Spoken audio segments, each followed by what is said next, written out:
प्रिय बंधुओं तथा देवियों, जीवन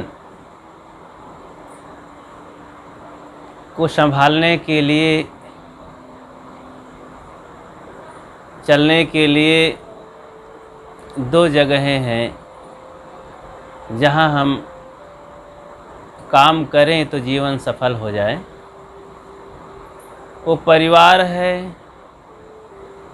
और दूसरा मन है। शांति के लिए काम करें,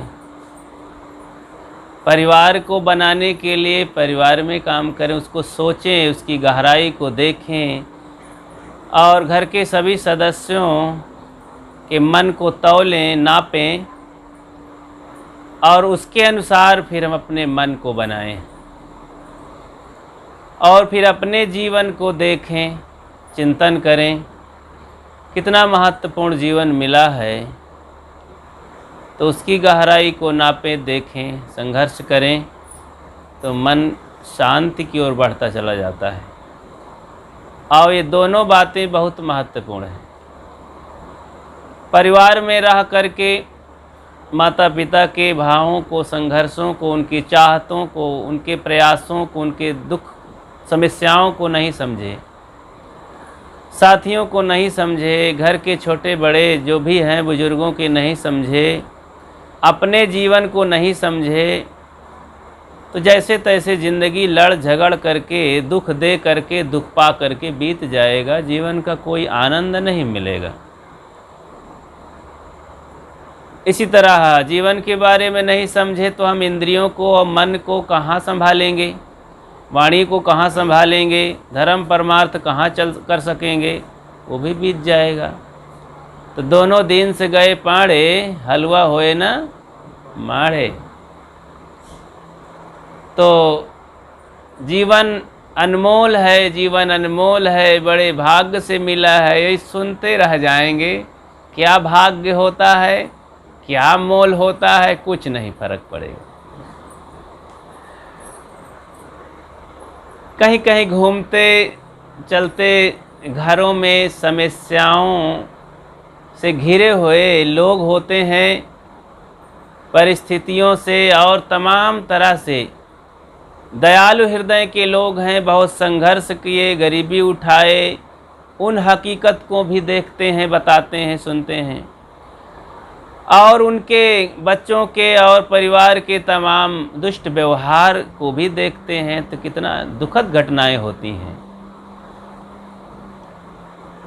एक परिवार में देखे और सुने कि दोनों प्राणी थे, सर्विस कर रहे थे, सरकारी क्वार्टर में जीवन बीत रहा था। अब एक बच्चे की तलाश में, एक संतान की तलाश में जीवन जी रहे थे। तमाम देवी देवताओं को मना रहे थे, अपने धन पैसा को निरर्थक समझ रहे थे कि क्या है ज़िंदगी, एक भगवान ने हमको एक संतान नहीं दिया। सामान्य बुद्धि थी तो तमाम देवी देवता पूजने जाते, वहाँ से खरीद लाते तो काफ़ी देवी देवताओं का भंडार हो गया था। एक भी देवी देवता मिट्टी, पत्थर, कागज, लकड़ी, धातु के काम नहीं कर रहे थे। कोई पंडा पुजारी काम नहीं कर रहा था। लगभग 15-20 साल बीत रहे थे। शाम सुबह बेचारे रो लेते थे दोनों प्राणी। क्या है ये धन दौलत जिंदगी, एक संतान ही, दीपक ही नहीं दिया प्रभु ने। कई बार बच्चे आते कोख में लेकिन खराब हो जाते और पीड़ित होते। औरत तो अपने समस्याओं से, शारीरिक समस्याओं से घिर जाती, पति याद करके रो पड़ता। ऐसे चल रहा था और अंत में शंकर जी की कृपा हुई कि किनकी कृपा हुई, तमाम देवता मनाए, अंतिम में शंकर जी को भी याद किए। डॉक्टर ने कहा देखो ऐसा ऐसा करो, थोड़ा संयम करो, तो घबराओ नहीं, समझाए तो अंततः शंकर जी की याद किए और बच्चा एक बच गया। आया इतने में पूज्य गुरुदेव सदगुरु अभिलाष साहेब जी मिले। अचानक सत्संग सुने तो उनका कायाकल्प हो गया। फिर वो अपने को पश्चाताप करने लगे कि क्या हम इस खिलवाड़ के लिए, नाटकबाजी के लिए, संतान के लिए कितना कहाँ कहाँ नहीं गए, क्या क्या नहीं किए, क्या क्या नहीं सोचे। तो अपने इस पागलपन, अज्ञान और मोह का पश्चाताप कर रहे थे। हंस भी रहे थे कि हम लोग क्या नाटकबाजी कर रहे थे, क्योंकि गुरुदेव का ज्ञान जब आत्मज्ञान होता है तो सब ये नाटकबाजी लगता है कि ये माया मोह की बाजार में धन दौलत, घर गृहस्थी, उपलब्धियों के पीछे, बाल बच्चों के मोह में कैसी ज़िंदगी बीत जाती है। चलो कोई बात नहीं, बच्चा का मोह था, अब वो प्राप्त हो चुका था, लेकिन गुरुदेव का ज्ञान था, अब काफ़ी हल्की ज़िंदगी जी रहे थे। अब सोच रहे थे कि बच्चा हमारा साधु हो जाए तो बड़ा भाग्य है, लेकिन कहाँ होने वाला बच्चा साधु, जी रहे थे।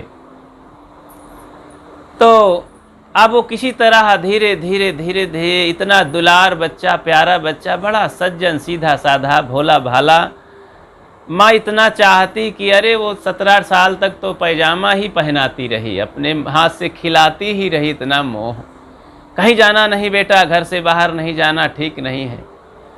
बच्चा कहता है तुम लोग मुझे पंगु बना डालोगे, कहीं मैं घूमने नहीं जाता हूँ, अपने हाथ से कुछ करने नहीं देते हो, इतना, अरे मैं बड़ा हो गया हूँ पापा। कहते सुनते रहे, फिर धीरे से रिटायर्ड हो गए। अब वो बच्चा अन्य कॉलेजों में जाने लगा पढ़ने, पढ़ लिख करके अच्छा इंजीनियर बन गया। इतना होते होते शादी की चिंता चलने लगी, माँ कमज़ोर रही, जल्दी भाई करो एक बहू आ जाए। कितनी कल्पना थी मन में, जन्म के लिए था कि एक संतान आ जाए, तो न जानी क्या क्या नहीं किए, कितना आंसू नहीं बहाए। अब हुआ कि बच्चा हमारा पल पुस के तैयार हो जाए, पढ़ लिख ले, अच्छे घर गृहस्थी बसा ले, फिर एक बहू आएगी तो सुख शांति से रहेंगे। एक तो है, उसी का तो सब घर है। कितनी माँ के अंदर कल्पना थी, माता पिता के अंदर एक भावना थी, भविष्य के लिए क्या क्या नहीं सजोए थे। सारे कष्ट सह करके और इस भावना में जब आते कि हमारी बहू आएगी तो सब बुढ़ापा सुखद होगा। रिटायर्ड होके घर आ गए, अब गांव में अच्छा घर बनाने लगे। अब और बहू देखने गए तो जहां बहू देखे उसके माता पिता इतनी चालाकी से उनको कैप्चर किए, क्या कहें, लड़का भी उसी में मोहित हो गया। लड़की भी सुंदर थी, ठीक ठाक थी। साल भर बीता तो हम लोगों को भी बताए कि साहब एक बहू है, रिलेशन की है, पुराना रिलेशन था, अच्छी है वहीं पर, और बच्चा भी मानता चाहता है, भाई बढ़िया है, जाने बूझी की लड़की करना भाई, भक्त सज्जन संस्कारी बच्ची आना चाहिए, एक ही तो बहू होगी तुम्हारी, और ऐसा हो कि तुम लोगों का बुढ़ापा अच्छा कटे। यहाँ संत महात्मा आते हैं, भक्त सज्जन आते हैं तो उनका भी भाव बना रहे, ये चलता रहे। तो गए दिखाए तो देखे कि माता पिता उनके इतने होशियार कि अपनी बेटी के कान में झट मंत्र डाले कि ये महाराज हैं और साधु महाराज के प्रेमी हैं तुम्हारे ससुर जी, चलो जल्दी थाली परात ले करके पानी वानी चरण धोने के लिए। बोले कि हम लोग कहे नहीं नहीं भाई, हम लड़की से पैर नहीं धुलाते हैं, आए सब पैर और धोने की चक्कर मत रहो, पहली बार आए हैं और क्या ये तमाशा। क्योंकि अब जहाँ लोग सिद्धांत को नहीं जानते हैं वहाँ और होशियार रहने की ज़रूरत होती है। तो लेकिन वो माने नहीं। भगत राज भी जो साथ में गए थे, ले गए थे हमको, वो दोनों प्राणी थे। घर के लड़की के माता पिता भी सब कहने लगे नहीं महाराज जी नहीं। हम कही भाई कैसे आदमी हो, लड़की को आगे कर दिए हो आप लोग, ये सब काम करना चाहिए। लेकिन नहीं, थोड़ा सा कुछ कर लिए सिस्टम, तो लगा कि चलो अच्छा है भाई, सिखाए बात में भी कोई सीख ले तो अच्छी बात है। तो चलो हम लोग भी थोड़ा मान लिए कि चलो अच्छी बात है। लेकिन आज जब शादी हो के स्थिति ये आई, साल 1.5 साल हो गए, अभी लड़की 15 दिन शायद टिकी होगी माता पिता सास ससुर के यहाँ। अब बेचारे इतना दुखी हैं, अभी अभी शायद बात चल रही है कि मेरी बिटिया के नाम आधी तनख्वाह तुम कोर्ट से लिखो, तभी लड़की जाएगी। अब कितना दुख है। सोचो कि जो परिवार को बनाना चाहते हैं तो अपने घर में माता पिता बड़े बुजुर्गों की भावनाओं को समझें, छोटे भाइयों की भावनाओं को समझें, बहनों की भावनाओं को समझें, देवरान जेठान एक दूसरे की भावनाओं को समझें। जो परिवार के सदस्यों में भावनाओं को नहीं समझते हैं, कितनी भावनाएं होती हैं, कितनी संजोई जाती हैं कि हमारा परिवार संगठित हो, प्रेम से रहे, घर स्वर्ग बने, हमारे घर में सुख संपन्नता बढ़ती रहे, अतिथि आते रहें, संत महात्मा आते रहें, सब बच्चे सुखी रहें, हंसी का कहकहा उठता रहे। ये कैसे होगा? जब एक दूसरे की भावनाओं को समझेंगे, क्षमा करेंगे, सहन करेंगे और नज़रअंदाज करेंगे गलतियों के लिए, उनके कटुवाणी के लिए, कुछ कटु कुठारता के लिए, भूल चूक के लिए जब हम लापरवाही करेंगे तब तो क्षमा कर सकते हैं, सहन कर सकते हैं। थोड़ी थोड़ी बातों में जब हम तिल का ताड़ बनाएंगे और बढ़ाते जाएंगे तब परिवार टूटन के अलावा क्या होगा? टूटा हुआ परिवार में जन जन के अंदर खिन्नता और कलह और पीड़ा के अंदर कुछ नहीं होता है। वहाँ पर धन धर्म दोनों दूर भागते हैं, वहाँ नहीं रह जाते हैं। धन भी आता है तो दुख देने के लिए, और वहाँ धर्म भी होता है तो केवल पाखंड बन के रह जाता है। जहाँ ऐसी समझ है, भावनाएं हैं, प्रेम है, एकता है, वहाँ का एक एक कर्म पूजा बन जाता है और पूरा वो हवन बन जाता है और सब मानो प्रार्थना और विनय वंदना बन जाती है। उस परिवार में माँ बहनों का झाड़ू लगाना, कपड़े धोना और भोजन बनाना भी पूजा हो जाता है। भाइयों का बाहर कमाना धमाना, ये सब पूजा बन जाता है। इसीलिए परिवार को गढ़ने बनाने के लिए बड़ी सहनशीलता, प्रेम, एकता, एक दूसरे की भावनाओं को समझने की ज़रूरत है। खूब समझें कि माता पिता बड़े बुजुर्ग बाप दादा कितने मेहनत से कितना क्या क्या नहीं सोचे। जब सोचने लगेंगे कि आंखों में आंसू आ जाएंगे। कैसे कैसे क्या क्या भावनाओं के साथ लोग बच्चों को पालते हैं, मेहनत करते हैं। बहुओं के लिए तो सासू माँ बेचारी कितना गिनती है। जब बच्चा जन्म लेता तभी से वो सोचने लगती है मैं अपने बेटे को अच्छा बनाऊं, पढ़ाऊं, लिखाऊं, कितना ऊंचा उठा दूं और कैसी इसके लिए बहू लाऊं। वो बहू के लिए सोचती रह जाती है कि मैं अपनी बहू के लिए क्या क्या। अभी से वो अपने गहने को धर देती है कि ये वाला गहना अपने बहू को मैं चढ़ाऊंगी और किसी को नहीं दूंगी। तो ऐसे कई चीज़ों के लिए सासू माँ मन में संजोए रहती है अपनी बातों को, भावनाओं को। ऐसे ही तमाम बातें होती हैं, जिंदगी भर सोचती है। फिर बहू आती है तो तमाम लड़ाई झगड़े के बावजूद भी एक दयालु माँ अपने बच्चे को छोड़ना नहीं चाहती। सब कुछ सह करके भी बहू बेटों को संभालती है। इसलिए बच्चों को भी चाहिए कि अपने माता पिता, बड़े बुजुर्गों, अपने से जो भी बड़े हों अथवा छोटे हों, सब एक दूसरे को समझें। तो परिवार में हम समझें सबकी भावनाओं को और अपने फिर ज़िंदगी को समझें। तो भावनाओं को समझेंगे तो परिवार हमारा बंधा रहेगा, उसी घर में प्रेम और संगठन बनेगा। तो जहाँ सुमति तह संपत्ति नाना, जहाँ कुमति तह विपत निधाना। सुमति रहे परिवार में, ता घर स्वर्ग समान। संत सेव गुरु भक्ति करो, लेवै मोक्ष महान। तो जहाँ ऐसा प्रेम है, हमदर्दी है और संगठित भावनाएं हैं, तो वहाँ फिर क्या कहना। अरे फिर शाम को अथवा सुबह अथवा दोपहर को हंसी का कहकहा उठ ही जाता है। तब वहाँ तीनों मीटिंग फिर मानो ईद, दिवाली, दशहरा हो जाता है। सुबह जब खाते पीते हैं लोग प्रेम से एकजुट हो करके और नमक रोटी भी मानो अमृत बन जाता है। और सुबह ये जब प्रेम से खाते हैं तो ईद आ जाती है और साफ सुथरा एक दूसरे को गले मिलते हैं, प्रेम से खाते पीते हैं।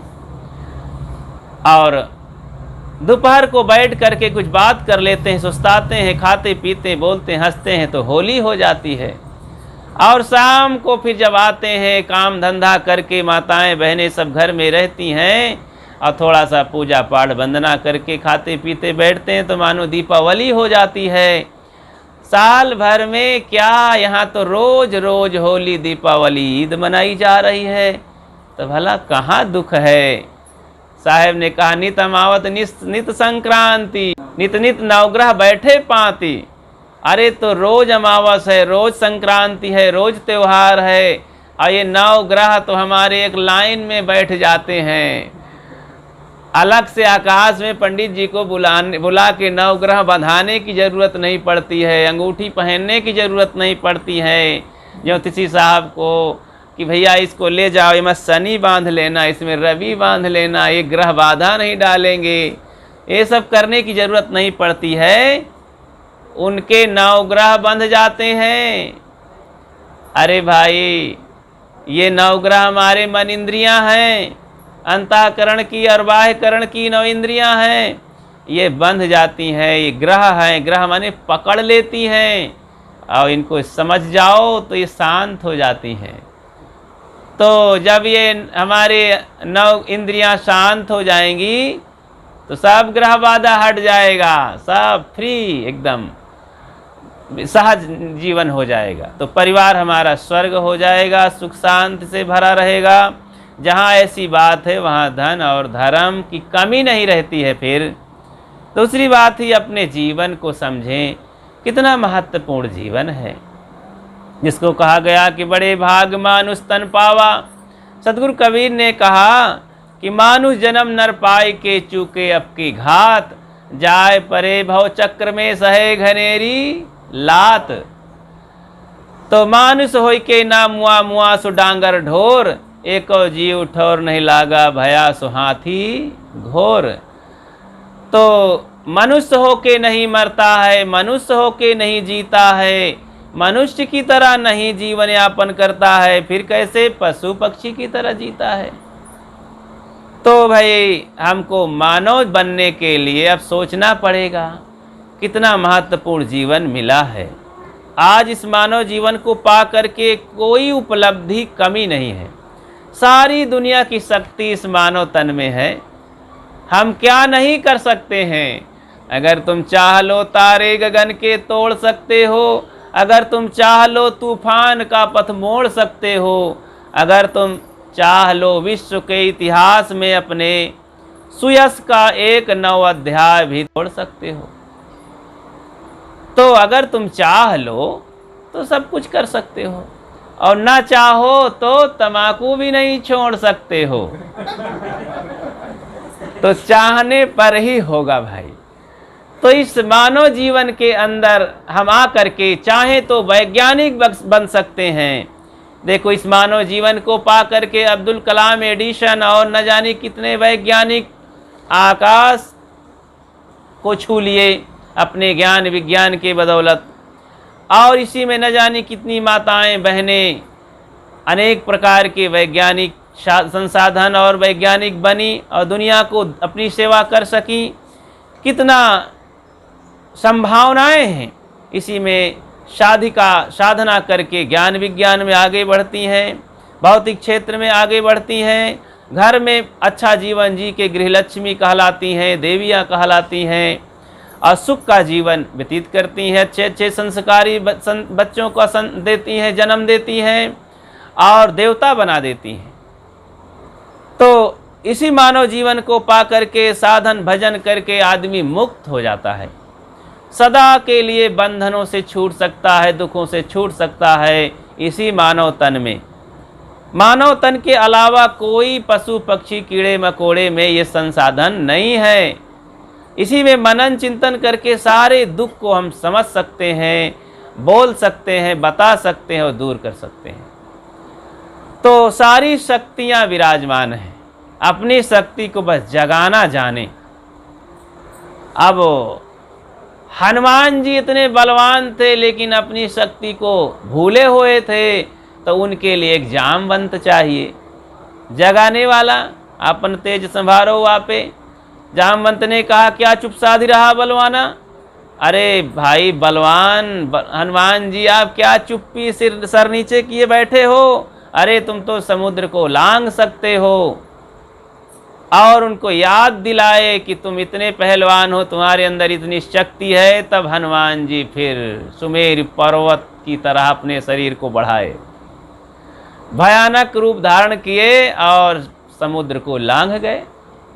काहे के लिए? सीता को लिए।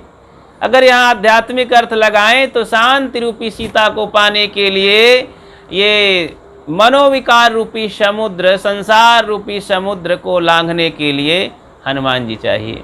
जो मन का हनन करने वाला आदमी है वो हनुमान है, लेकिन वो चुप बैठा है। तो जामवंत रूपी संत आते हैं तो जगाते हैं। संत महात्मा जामवंत हैं, उनके बिना जगाए संसार के हनुमान जैसे लोग चुप बैठे रहते हैं, कुछ नहीं करते हैं। तो संत कहते हैं, भाई संसार समुद्र को लांघने के लिए और शांति रूपी सीता माता को पाने के लिए, क्योंकि बिना शांति के, बिना सीता के काम राम सुख से नहीं रहते हैं ना। तो भाई सीता को पाने के लिए समुद्र डांकना पड़ता है। समुद्र कौन सा है? ये मनोविकारों रूप का समुद्र। मन में जो तमाम माना हुआ समुद्र है, तो इसको सब मिटाने के लिए मोह एक समुद्र है, क्रोध एक समुद्र है, लोभ एक समुद्र है। इसको पार करने के लिए मनोविकार एक समुद्र है। इन तमाम मनोविकारों के समुद्र में हम डूब रहे हैं, दुख पा रहे हैं, भूले हुए हैं, भयभीत हैं कि कैसे होगा भाई। तो इसको पार करने के लिए संतों का ज्ञान एक औषधि है, एक बूटी है। इस बूटी औषधि को पाते ही वो ताकत आती है और फिर हम अपने मन इंद्रियों को वश करके और इस संसार रूपी समुद्र को पार करते हैं। प्राणी पदार्थों का जो मोह है, इससे छोड़ करके हम शांति सीता को की तरफ दौड़ते हैं, उसका अनुभव करते हैं। जीवन भर फिर शांति रूपी सीता के साथ मानो रह करके आत्म कल्याण कर लेते हैं। यही राम का पाना है, राम भजन है। तो भाई इस मानव जीवन में बड़ी संभावनाएं हैं, तो संतों के बिना ये काम नहीं होता है। संतों से कुछ अकाज भी नहीं होता है। साधु से होए न कारज हानि। सच्चे संतों के मिलने पर कोई अकाज नहीं होता है। जो वर्तमान में लगता है कि महाराज हम अपनी दुकान छोड़कर आए हैं, जल्दी बताओ। अरे भाई थोड़ी देर छोड़ दीजिए, कोई बात नहीं। अरे महाराज इतना किराया भाड़ा लगा के हम आए हैं सत्संग में, हमको जल्दी बताइए। अब वो बैठना नहीं चाहते हैं, अब वो संतों में समर्पित होना नहीं चाहते हैं कि आ गए हैं तो बस 200-500 रुपये के मोह में झगड़ा करना चाहते हैं। महाराज बताइए जल्दी से।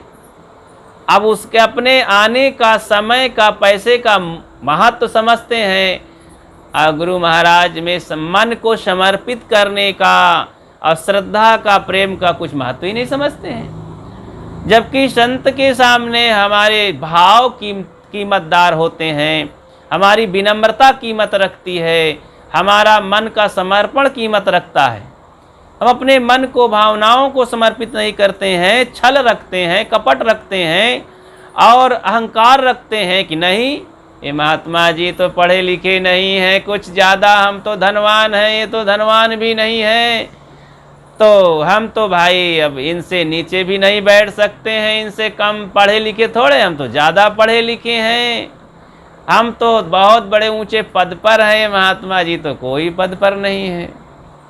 इस तरह की तमाम मान्यताओं की गठरी लिए बैठे हैं। अब वो झुक ही नहीं रहे हैं। महाराज जी की हम बंदगी कैसे करें, प्रणाम कैसे करें? पूछे कहते खड़े खड़े दूर से ही पूछना चाहते, महाराज बताइए मरने के बाद क्या होगा जीव को, तो पाप क्या है पुण्य क्या है, इसी तरह के तमाम दलीलें पेश करता है, वो समझना नहीं चाहता। संत कहते हैं भाई मैं क्या बताऊं, जब आपके अंदर पात्रता ही नहीं है, क्योंकि संत वहीं पर अपनी बात दे पाते हैं और देने से वही फायदा होता है, काम आता है जहाँ की पात्रता होती है। पात्रता नहीं है तो फिर कैसे काम होगा। एक बार क्या हुआ कि 5-6 लड़के उद्दंड चले जा रहे थे, महात्मा एक वृक्ष के नीचे ध्यान लगाए बैठे थे। एक बोला देखो देखो ये ढोंगी बाबा बैठा है और कैसा नाटक कर रहा है, चलो देखते हैं। तो उसमें 2 लोग कहे कि नहीं नहीं भाई रहने दीजिए, होगा कोई, शायद कोई हो। डर भी रहे थे कि महाराज हैं कहीं श्राप ना दे दें। तो दूसरा ज़्यादा उद्दंड था, उसने कहा नहीं मैं जाऊंगा। क्या कर रहे हैं महाराज जी। आहट पाकर महाराज आंखें खोले और सहज बैठ गए। सोचे मैं इन लोगों से क्या बताऊं, तो शायद ये दुनिया की भाषा समझते हों। उसने कहा बच्चा मैं भगवान का दर्शन कर रहा हूं, शायद इस भाषा को समझ जाएं। लड़कों ने कहा और प्रश्न ठोक दिया, महाराज अच्छा आप भगवान का दर्शन करते हैं। बोले हाँ, हमें भी दर्शन कराओगे। अब बोले एक बला और आ गई, आपको इनको दर्शन भी कराएं तो कैसे कराएं, इनके तो आंखें ही नहीं हैं, इन आँखों से भगवान का दर्शन नहीं होता है, इनको कैसे बताएं। बोले हाँ दर्शन कराएंगे लेकिन आज नहीं, कल कराएंगे, क्योंकि कल आज नगद कल उधार, ऐसा कर देने से शायद ग्राहक चला जाता है कि कल हम उधार ले लेंगे आज नगद नहीं लेंगे। तो यही दांव लगाए महात्मा जी भी, लेकिन वो भी बड़ा मुश्किल वाला आदमी लड़का। चले गए, कल वो समय से आया महाराज जी के पास, हाँ महाराज जी भगवान का दर्शन कराइए। तो बोले कहाँ से आ गया, मैं तो सोचा आएगा नहीं, उद्दंड लड़का है भूल जाएगा, लेकिन ये तो आ गया। अच्छा भाई आज दर्शन भगवान का नहीं होगा, आज थोड़ा मुहूर्त नहीं है, कल आइएगा। तो थोड़ा सा मन में गुस्सा आया, रोष आया, लेकिन लड़का चला गया, कोई बात नहीं चलो कल आऊँगा। कल आया तो हाथ में एक डंडा लेकर आया, तो कि अगर महात्मा जी नहीं कराएंगे तो आज ठीक नहीं होगा। तो बोले महाराज जी हमें आ गया, भगवान का दर्शन कराइए। बोले आज ये तो शायद दूसरा रूप धारण करके आया है, लेकिन मैं कराऊं तो कैसे कराऊं इसको, ये पात्र नहीं है, समझदार नहीं है, इसके पास श्रद्धा नहीं है, प्रेम नहीं है। तो बोले बेटा मैं दर्शन आज नहीं कराऊंगा। बोले आज नहीं कराओगे तो ठीक नहीं होगा। डंडा दिखाया तो आज कराना ही होगा। अच्छा बेटा ठीक है, मैं तुम्हें दर्शन कराऊंगा, लेकिन तुम्हारे घर पर मैं दर्शन कराऊंगा। बोले अच्छा घर पर। सोचे कि संत के घर में आने से घर पवित्र होता है, सुना हूँ ऐसा लोग कहते हैं, तो शायद चलो घर पर ही सही। तो कहें ठीक है घर पर मैं इंतज़ार करूँगा, कल आपको आना होगा, आएंगे ना। कहें हाँ घर पर आऊँगा, 10 बजे मैं आपके यहाँ पहुँचूँगा, लेकिन ये बताओ कुछ खिलाओगे कि नहीं घर पर। तो सोचा भाई अतिथि को खिलाना ही चाहिए, अपने घर की लज्जा तो रखना ही है। उस लड़के ने कहा हाँ ठीक है खिलाऊँगा, लेकिन क्या खाओगे बता दीजिए। कहीं कोई जल्दी वाला भोजन बनाइए, साधु महात्मा का रेचक पाचक हल्का फुल्का हो। क्या बनाना है। बोले खीर बना लीजिए। अच्छा खीर खाएंगे, ठीक है मैं कल खीर बना के रखूँगा। अब वो लड़का तो जैसे तैसे रहता था, लेकिन उस दिन महात्मा के नाम पर दूध लाया कहीं से दूर से खरीद करके, और चावल लाया और चीनी सारी सामग्री इकट्ठा किया, मेवा हुआ, और बड़ी मेहनत करके अपने हाथों से खीर बनाया। तो 10 बजे तक में बना डाला। महात्मा जी पहुँचे तो बोले महात्मा जी ठीक है, और आपको भगवान का दर्शन कराएंगे ना आज। कहें हाँ हाँ कराऊँगा, लेकिन आप मुझे पहले खीर खिलाइए। तो ठीक है बैठिए। फिर महात्मा बैठ गए। महात्मा जी किए क्या थे कि रास्ते में जाते समय अपने कमंडल में गटर का गंदा पानी भर लिए थे, और उसे कचड़े ऊपर भीतर सब कचड़े से डुबा लिए। कमंडल उसी में कचड़े में डूब गया तो लगा था अंदर बाहर, लिए थे साथ में। तो जब उस लड़के के घर में पहुँचे तो ज़बरदस्ती करने लगा कि ठीक है महात्मा जी बैठिए। बोले हाँ मैं बैठ गया हूँ, लाइए। तो लाया जब खीर तो बोले ठीक है कमंडल में डाल दो, मैं फिर समय से खाऊंगा। तो देखा कमंडल तो ऊपर भीतर सब प्रकार से कचरा गंदगी लगी हुई है। तो लड़के को बड़ा क्रोध आया कि ये महात्मा पागल हो गया है क्या। बोले आपका पात्र कमंडल तो बहुत गंदा है। बोले ठीक है दे दो उसी में। तब वो बहुत नाराज हुआ कि महात्मा जी तुम्हारा दिमाग खराब हो गया है। अरे इतनी मेहनत से ये अमृत जैसा दूध में खोज के लाया हूँ, फिर चीनी लाया हूँ, चावल लाया हूँ, मेवा इसमें डाला हूँ, लकड़ी जलाया हूँ, गैस खर्चा किया, कितनी मेहनत से बनाया हूँ तुम्हारे लिए कि तुम भगवान का दर्शन कराओगे। लेकिन तुम इस कचड़े में डाल दूंगा तो खाने लायक ही रहेगा, गंदा हो जाएगा। इतनी मेहनत से बनी हुई खीर मैं नहीं डालूंगा। बोले नहीं डाल दो उसी में। कहें बिल्कुल नहीं, अब तुम्हें मुझे दूसरा उपाय करना पड़ेगा। बहुत क्रोधित हुआ, इतनी मेहनत से मैं इतनी पवित्र खीर बनाया हूँ, इतनी शुद्ध और स्वादिष्ट, गंदगी में नहीं डाल सकता हूँ। तब महात्मा जी फिर बातों का सामंजस्य बैठाते हुए अपने लाइन में आए कि बेटा तुम केवल 1-2 घंटे की मेहनत से बनी हुई 150-200 रुपये की खीर को लागत से, इतनी लागत से जो बनाए हो 1 किलो खीर, उसको तुम अब इस गंदे पात्र में डालना नहीं चाहते हो ना। हाँ कैसे डाल सकता हूं।